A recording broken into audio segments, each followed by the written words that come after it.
ये अल-कुरानिया है, सीरिया का एक छोटा सा गांव जो अकेले दम पर अल-कायदा के आतंकवादियों से लड़ाई में लड़ रहा है।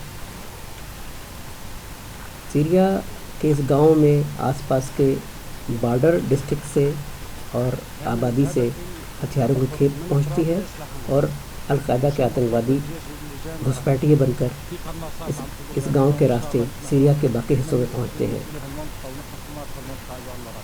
गांव में घुसपैठ करने की वजह से अल-कायदा के आतंकवादी यहाँ पर गोलियां बरसाते हैं, बम फेंकते हैं, जिसमें कई गांवों के घर तबाह हो चुके हैं। तो आजिज़ आकर इन गांव वालों ने अपना एक गुरिल्ला संगठन पीपल्स कमेटी बनाई और पूरे गांव की रखवाली शुरू कर दी। इन्होंने फ़ौज से हथियार मांगे। बशर अल असद की फ़ौज यहाँ रोज़ तो नहीं पहुँच सकती, इस वजह से उसने इनकी मदद की। और उसके बाद इस गांव के चारों तरफ इन लोगों ने खुद की अपनी ड्यूटी लगाई हुई है और चारों तरफ से किसी भी तरह के शख्स को आता हुआ देखकर या कोई सामान आता हुआ देखकर ये लोग उसकी चेकिंग करते हैं और हथियार वगैरह मिलने पर उसे ज़ब्त कर लेते हैं।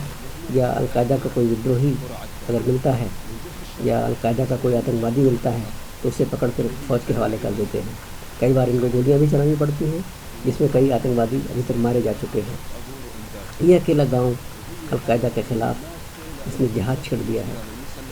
इसने उन सारी कोशिशों को नाकाम कर दिया है जो सीरिया के अमन चैन को बर्बाद कर रही है। यह अपने आप एक मिसाल है। हालांकि पश्चिमी देशों का मीडिया ऐसी खबरों की तरफ नहीं देखता है, ना वो इनसे सरोकार रखता है। उसे ये भी नज़र नहीं आता कि अल-कायदा के आतंकवादी किस तरह सीरिया में शांति को भंग करने में जुटे हुए हैं। बहरहाल इस गाँव की मिसाल शायद और गाँव वाले भी अपना सकें।